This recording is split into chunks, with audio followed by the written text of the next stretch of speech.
तो बच्चों हमने मालूम किया कि वेक्टर स्पेस में कहीं भी शिफ्ट किया जा सकता है। यहाँ भी कर सकते हैं, पैरेलल होना चाहिए, यहाँ पे गया, यहाँ पे गया, इधर गया, इस तरफ गया, एकदम आगे आ गया, एकदम पीछे, ठीक है, और इस तरह से जा रहा है, इस तरह से। हमने कहा भाई आ जाओ, वापस आ जाओ, बहुत देर हो गई है सर, आपकी कंडीशन फुलफिल हो रही है ना, बहुत मजा आ रहा है, ठीक है, और मुझको तो गाना याद आ रहा है, आज मैं ऊपर आसमान नीचे, ठीक है। तो ये वेक्टर स्पेस में कहीं पर भी इसके पैरेलल शिफ्ट हो सकता है। Vector does not change, this is known as shifting property of vector, ठीक है। तो बच्चों यहाँ पर जैसे ये वेक्टर था तो इसको मैं स्पेस में यहाँ पे शिफ्ट कर सकता हूँ, ठीक है, और इसको इस वेक्टर को यहाँ शिफ्ट कर सकता हूँ, बस इसी के पैरेलल होना चाहिए, ठीक है। तो ये शिफ्टिंग प्रॉपर्टी बहुत इंपॉर्टेंट नोट करें।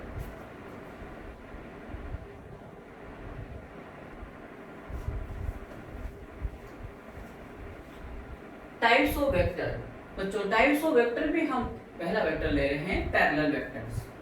Parallel vector these are such type of vector which have same direction, जिनकी डायरेक्शन सेम होती है। जब डायरेक्शन दो वेक्टर के बीच में सेम होगी तो बच्चों इनके बीच में एंगल कितना होगा, 0 डिग्री, क्योंकि कभी एक दूसरे को इंटरसेक्ट करेंगे नहीं, ठीक बात है क्या? यहाँ इंटरसेक्शन नहीं होगा तो एंगल नहीं बनेगा, ठीक है, तो एंगल ना बनने का मतलब 0 डिग्री, ठीक है।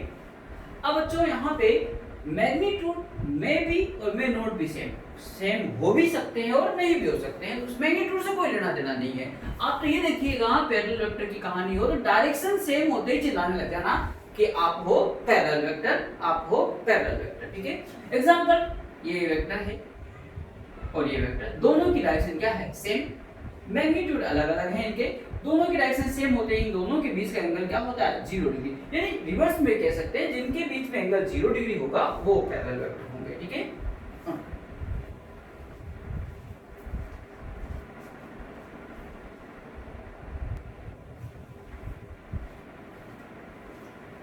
नेक्स्ट टाइप्स ऑफ वेक्टर में बच्चों ले रहे हैं इक्वल वेक्टर्स।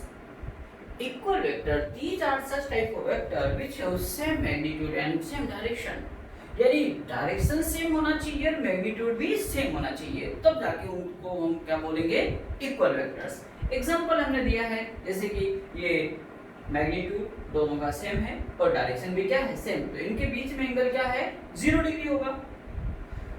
अब यहाँ पे बच्चों vector A and vector B are equal vectors, दोनों इक्वल वेक्टर्स हैं। जब कभी भी दो वेक्टर इक्वल वेक्टर होंगे, यानी क्या मतलब, उनका डायरेक्शन सेम, मैग्नीट्यूड सेम, तो उन्हें आप इक्वल लिखने का हक, राइट रखते हो, ठीक है क्या? यानी आप यहाँ पर लिख सकते हो vector A equal to vector B।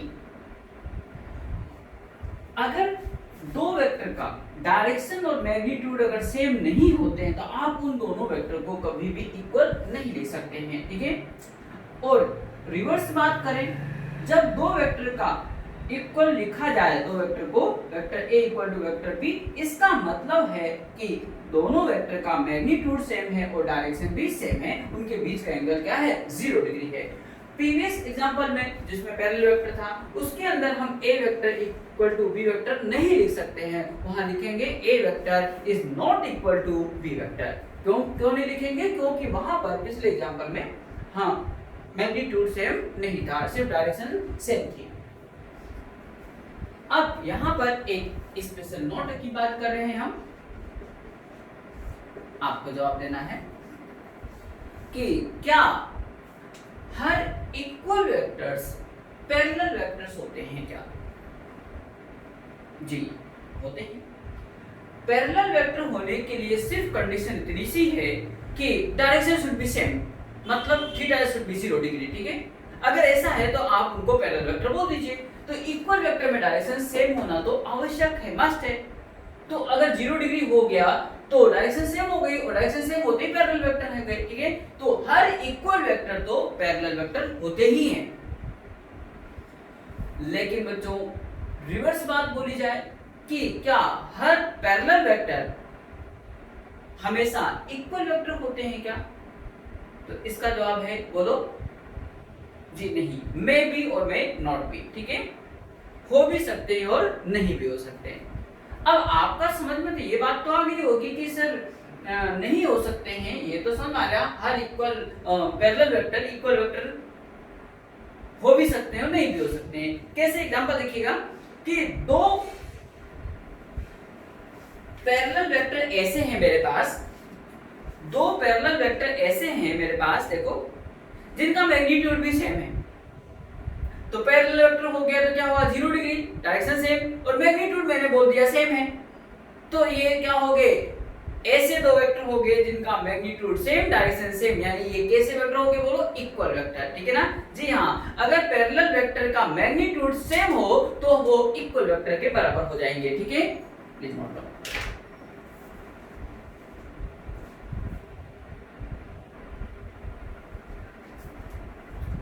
Next बच्चों आ रहा है anti parallel vectors. Anti parallel vector, these are such type of vector which have opposite direction और रिवर्स डायरेक्शन। इनका मैग्नीट्यूड इक्वल हो भी सकता है और नहीं भी हो सकता है। ठीक है, तो such type of vector having up direction opposite and magnitude may be or may not be equal are known as anti-parallel vector। Example दिया बच्चों, इन दोनों वेक्टर के बीच में एंगल क्या होगा? 180 डिग्री। क्यों? क्योंकि इनकी डायरेक्शन क्या है? अपोजिट है। डायरेक्शन जब भी अपोजिट होगी उनके बीच का एंगल क्या होगा? 180 डिग्री। और देखो मैग्नीट्यूड क्या सेम है क्या? जी नहीं है। लेंथ बराबर नहीं है तो वैसे भी मैग्नीट्यूड तो सेम नहीं होना है। तो इस वेक्टर को क्या बोलेंगे हम? एंटी पैरेलल वेक्टर बोलेंगे। ठीक है, here vector A and vector B are anti parallel vector. यहाँ पे एक छोटे से एक पॉइंट बताते हैं जिसे नोट में ध्यान से देखिएगा कि दो वेक्टर के बीच में एंगल कैसे मालूम किया कि 180 डिग्री है। तो पहला वेक्टर देखो ये रहा, उसे आपने ड्रॉ कर दिया। ठीक है, वेक्टर A। अब जब भी दो वेक्टर के बीच का एंगल फाइंड आउट करते हैं तो टेल से टेल मिलाते हैं। बाकी रूल्स और आगे बताएंगे, अभी एक रूल मालूम, टेल से टेल मिलाना होता है। तो इस वेक्टर B को हम शिफ्ट कर सकते हैं ऊपर। हम पैरेलल एक वेक्टर को उसी के पैरेलल कहीं भी स्पेस में शिफ्ट किया जाता है। तो इस वेक्टर को पूरे को मैं आगे ऊपर ले जाकर शिफ्ट कर रहा हूं इस तरह से। ठीक है, इसी वेक्टर को आगे। तो यहाँ पे ये इसके टेल से टेल जोड़ दीजिए आप। ठीक है ना, ये लीजिए, ये वेक्टर B और इनके बीच का अब एंगल देखिए कितना है यहाँ पे? 180 डिग्री। तो यहाँ पर इन दोनों के बीच का एंगल क्या है? 180 डिग्री। तो ऐसे वेक्टर क्या है? Anti parallel vector. ठीक है,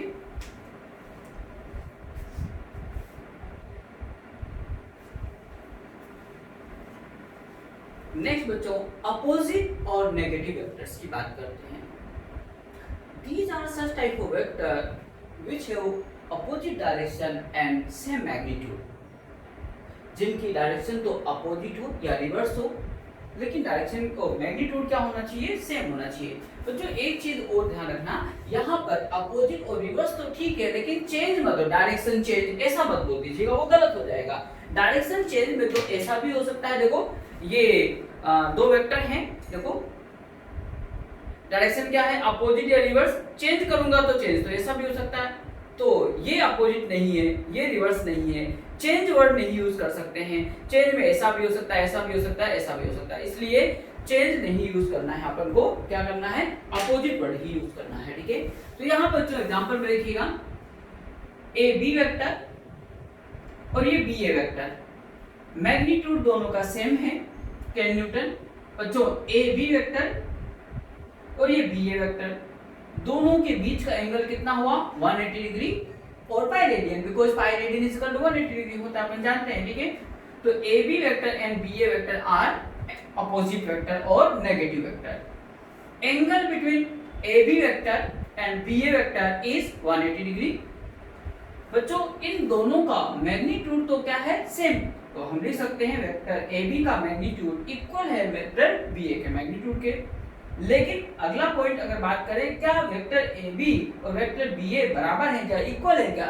जी बिल्कुल नहीं। दो वेक्टर को इक्वल लिखने का हक, राइट, हमको तभी है जब उनका डायरेक्शन भी सेम हो और मैग्नीट्यूड भी सेम हो। यहाँ मैग्नीट्यूड तो सेम है बच्चों, लेकिन डायरेक्शन सेम नहीं है, इसलिए हमें इक्वल लिखने का हक नहीं है, इक्वल नहीं लिखे जा सकते हैं। ठीक है,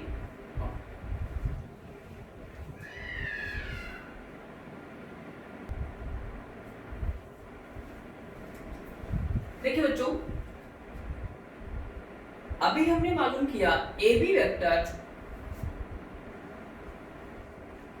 is not equal to B A vector, ये तो बराबर नहीं होता है। But A B vector equal to minus of B A vector, ये हमेशा सही होता है। कैसे, आइए मालूम करते हैं। पहले तो ये मालूम करते हैं नोट में कि किसी वेक्टर से पहले अगर माइनस साइन लग जाता है तो माइनस साइन उसकी डायरेक्शन को अपोजिट कर देता है, रिवर्स कर देता है, ठीक है। मैग्नीट्यूड में कोई चेंजेस नहीं करता है। इस कंडीशन में देखो मैग्नीट्यूड 10 न्यूटन है और डायरेक्शन माइनस अलोंग इस डायरेक्शन होती है, ठीक है। तो बच्चों ये माइनस साइन इस डायरेक्शन के पहले लग गया तो ईस्ट को अपोजिट कर देगा, क्या कर देगा, ईस्ट को वेस्ट बना देगा। तो यहाँ पे 10 न्यूटन मैग्नीट्यूड और अलोंग वेस्ट डायरेक्शन, ऐसा लिखो या ऐसा लिखो एक ही बात है, दोनों ही करेक्ट हैं ये, ठीक है। तो माइनस साइन ने क्या किया, डायरेक्शन को अपोजिट कर दिया, रिवर्स कर दिया। तो ये बात ध्यान रखनी है अपन को कि नेगेटिव साइन से किसी वेक्टर को पहले मल्टीप्लाई कर दें या पहले उसके लगा दें तो ये नेगेटिव साइन जिस वेक्टर के पहले लगा हुआ है नेगेटिव साइन उसकी डायरेक्शन को अपोजिट या रिवर्स कर देगा, ठीक है। आइए देखें ए बी वेक्टर ये रहा, पहले वाली कहानी में ये बी ए वेक्टर था, डायरेक्शन ये और डॉटेड लाइन से एरो से बता रखा है ये था, दोनों का मैग्नीट्यूड तो वहां भी सेम था। अब इसके पहले क्या लगा दिया, माइनस साइन, इसका मतलब बी ए वेक्टर यानी ये डायरेक्शन जो थी ये वाली डायरेक्शन, इसकी डायरेक्शन को क्या कर देगा, ये माइनस साइन अपोजिट कर देगा, यानी ये ब्रेक जो डार्क बनाया है ये डायरेक्शन हो गई है, ये डायरेक्शन किसकी है, माइनस बी ए वेक्टर की है, ठीक है। तो बच्चों अब इन दोनों के बीच में, किन दोनों के बीच में, ए बी वेक्टर और माइनस बी ए वेक्टर की डायरेक्शन क्या हो गई है, सेम हो गई है, यानी एंगल 0 डिग्री। मैग्नीट्यूड तो पहले भी सेम था, यानी दो वेक्टर ए बी वेक्टर और माइनस बी ए वेक्टर दोनों का मैग्नीट्यूड सेम हो चुका है और डायरेक्शन भी सेम, तो यानी ये क्या है बोलो, अब इक्वल लिखने का हक रखते हैं।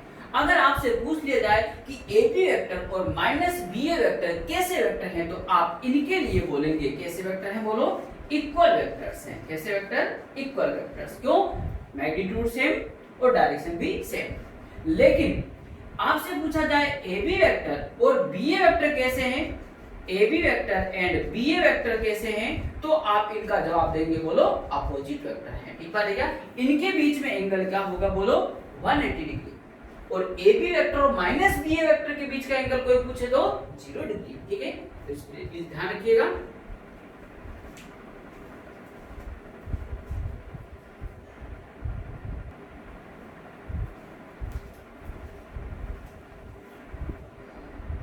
किसी वेक्टर को अगर मैं माइनस से मल्टीप्लाई कर देता हूँ तो बच्चों उसके मैग्नीट्यूड में कोई चेंज नहीं होता, लेकिन उसकी डायरेक्शन क्या हो जाती है, अपोजिट हो जाती है। तो कहा जाए कि वेक्टर ए और माइनस ए वेक्टर क्या है बोलो, अपोजिट वेक्टर, ठीक है ना, क्या है, अपोजिट वेक्टर।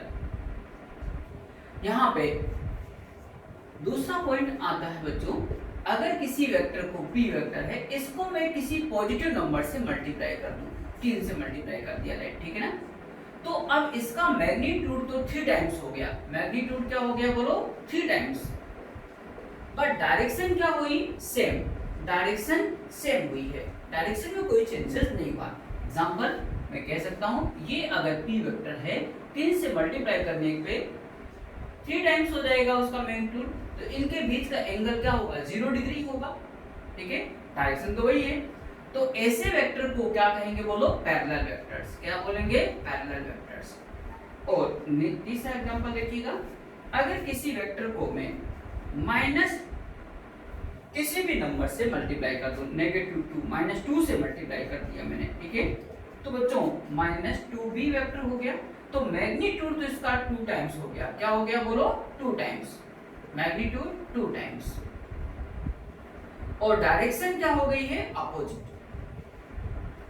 और इनके बीच का एंगल कितना हो जाएगा बोलो, अब 180 डिग्री। कैसे, देखिए पहले ये b वेक्टर था और अब -2b वेक्टर ये रहा, तो इनके बीच का एंगल क्या हो गया 180 डिग्री, और ये कैसे वेक्टर हो गए बोलो, एंटी पैरेलल वेक्टर्स, ठीक है। तो ध्यान दीजिएगा। अब यहां पे देखो ए बी वेक्टर और B A vector, A B लिखो उसका अपोजिट लिख दो, तो ये हमेशा अपोजिट वेक्टर होंगे, क्या होंगे, अपोजिट वेक्टर, इनके बीच का एंगल 180 डिग्री। बट अगर मैं लिख दूं A B vector and minus लगा के बी ए वेक्टर लिख दूं तो ये क्या हो गए हैं इक्वल वेक्टर्स।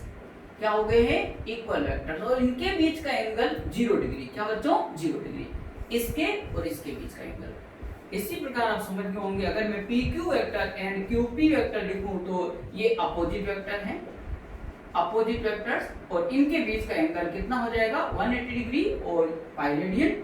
बट अगर मैं कह दूं पी क्यू वेक्टर एंड बोलो माइनस क्यू पी वेक्टर, ये कैसे वेक्टर हैं तो ये इक्वल वेक्टर्स हो जाएंगे और इनके बीच का एंगल कितना होगा बोलो 0 डिग्री होगा। ये बहुत छोटी छोटी सी बातें हैं।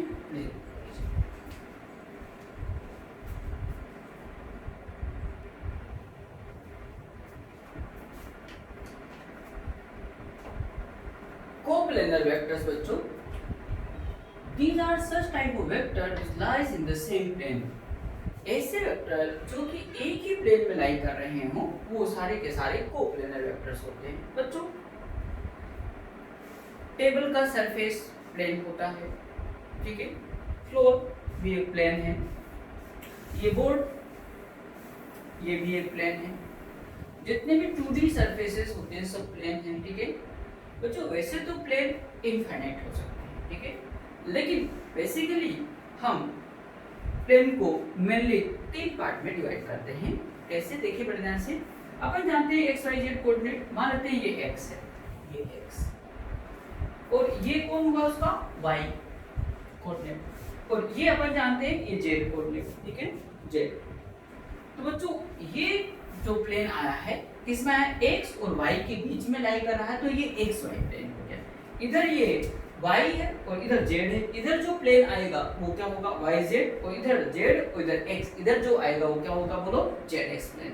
तो generally xy plane, yz plane और zx प्लेन ज्यादातर ये बेसिकली क्लासिफिकेशन मेनली यही यूज आएगा अपने। अब देखिए ये बोर्ड कौन से प्लेन में लाई कर गया xy प्लेन में लाई कर गया, ठीक है। तो इसमें जो भी वेक्टर लाई करेंगे वो क्या होंगे कोप्लेनर। जैसे मैं एग्जांपल दे दूं, ये वेक्टर a, ये वेक्टर b, ये वेक्टर सी और ये सारे के सारे देखो इसी प्लेन में लाई कर रहे हैं। तो ये क्या है बोलो कोप्लेनर वेक्टर्स हैं। तो here we can say vector a, vector b and vector c are coplanar vectors, ठीक है। इनसे ज्यादा भी हो सकते हैं, ठीक है। तो वो भी अगर एक ही प्लेन में लाई कर रहे हो तो कोप्लेनर वेक्टर होंगे, ठीक है। तो अब देखिए बच्चों यहाँ पे आप ये कह सकते हैं कि सर आप तो जो भी वेक्टर बनाओगे इस बोर्ड पे बनाओगे, बोर्ड एक प्लेन है, ठीक है ना, तो हमेशा ही कोप्लेनर होंगे वो तो, ठीक है। तो नॉन कोप्लेनर कब होंगे कैसे, आइए हम बात करते हैं, ठीक है। कि इमेजिन करिए ये एक प्लेन है, देखिए बड़े ध्यान से। तो मैं इस पे वेक्टर बना रहा हूँ, ये वेक्टर ए वेक्टर, ये बी वेक्टर बच्चों, ठीक है। तो एक ही प्लेन में लाई कर रहे हैं अभी, क्योंकि के प्लेन थे।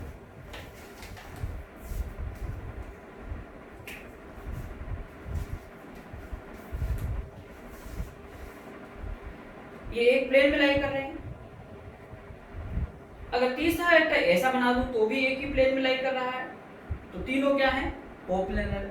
लेकिन मैं कह दूं ये थर्ड वेक्टर जो है ये इस प्लेन में लाई नहीं कर रहा है, परपेंडिकुलर तो प्लेन है। अब तो मैं कह सकता हूं कि ए वेक्टर, बी वेक्टर और सी वेक्टर कोप्लेनर नहीं है, क्योंकि तीनों वेक्टर उसी एक प्लेन में नहीं लाई कर रहे हैं, ठीक है बच्चों। तो इस तरह से अगर इंफॉर्मेशन दी जाएगी कि थर्ड वेक्टर या fourth vector does not lie on that plane, तो वो आपस में कोप्लेनर नहीं होंगे, ठीक है। चलिए अब मैं एक इंफॉर्मेशन देता हूं कि दो वेक्टर हमेशा ही क्या होते हैं कोप्लेनर होते हैं, ठीक है। Two vectors always coplanar.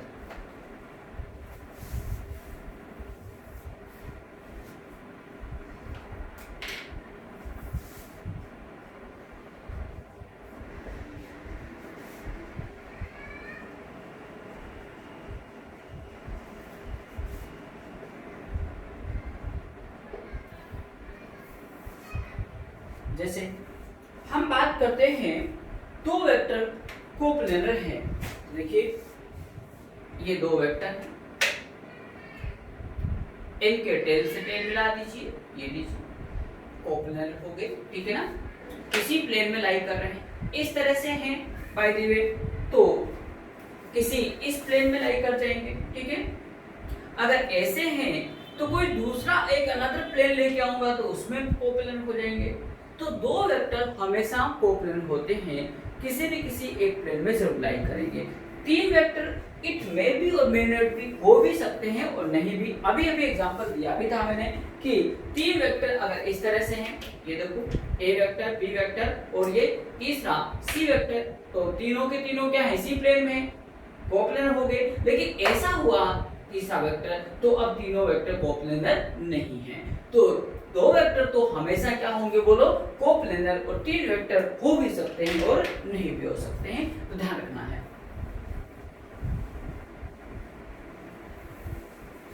Next ले रहे हैं बच्चों जीरो वेक्टर और नल वेक्टर।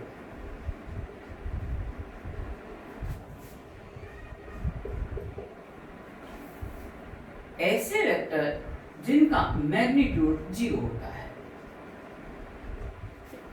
और direction not specified. Not specified का मतलब इनडिटरमिनेट।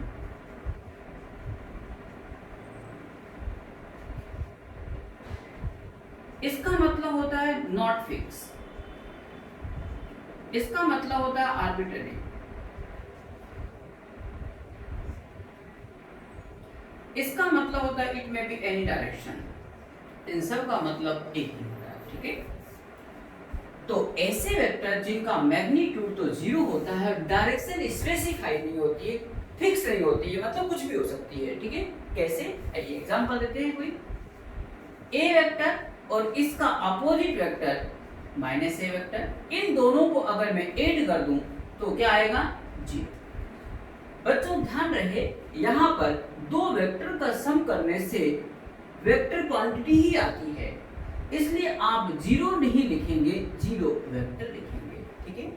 क्योंकि लेफ्ट हैंड साइड अगर वेक्टर हो और राइट हैंड साइड अगर आपने स्केलर लिख दिया, वेक्टर साइन नहीं लगाया, तो vector quantity equal to scalar quantity, that is mathematically wrong, वो पूरी की पूरी तरह गलत होगा। तो यहाँ पे जीरो नहीं लिखना, जीरो वेक्टर लिखना है, ठीक है। अब दूसरा एग्जांपल देता हूं, जैसे A particle is moving along a circular path, जिस पॉइंट से स्टार्ट हुआ उसी पॉइंट पे कंप्लीट रिवोल्यूशन करने के बाद आ गया है, ए पॉइंट से गया ए पर ही आ गया। तो what the value of displacement in vector form, तो आपको जवाब देना होगा जीरो वेक्टर, ठीक है। अब मैग्नीट्यूड जीरो है, अब डायरेक्शन इसकी स्पेसिफाइड नहीं होती है, फिक्स नहीं होती है, यानी कुछ भी हो सकती है। वो कैसे, आइए मालूम करते हैं।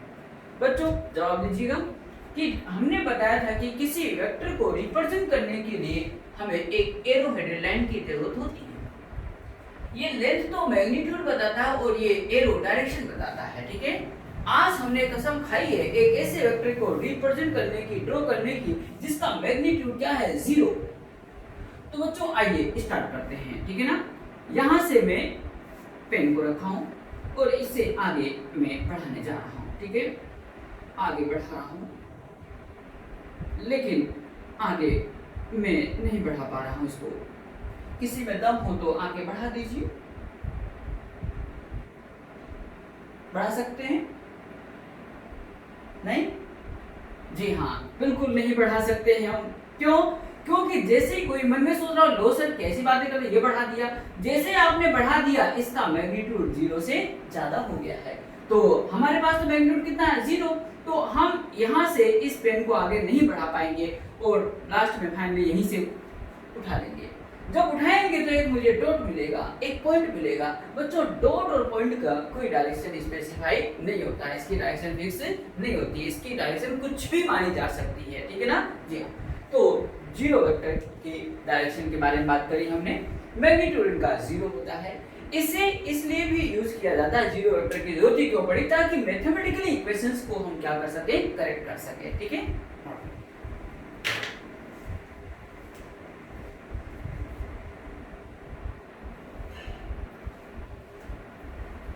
दोस्तों आज हमने बेसिक कुछ बातें वेक्टर के बारे में मालूम करी, ठीक है, जिससे सिर्फ आप थोड़ा सा रिवाइज कर लीजिएगा, कोई प्रैक्टिस करने की यहाँ जरूरत नहीं है, आगे हम खुद बता देंगे कब प्रैक्टिस करनी है। तो जो भी टॉपिक वेक्टर की बातें कर रहे हैं एकदम बेसिक जीरो लेवल से हम चल रहे हैं, ठीक है ना। ऐसा नहीं सोचिएगा कि ये छोटी छोटी बातें क्या बता रहे हैं, ठीक है। वहाँ से लेके हर तरह की हर नॉलेज दी जाएगी आपको, ठीक है। तो आपको कहीं और से परेशान होने की जरूरत नहीं है कि कहीं और से देखना पड़ेगा। Everything should be given here, ठीक है। Thank you.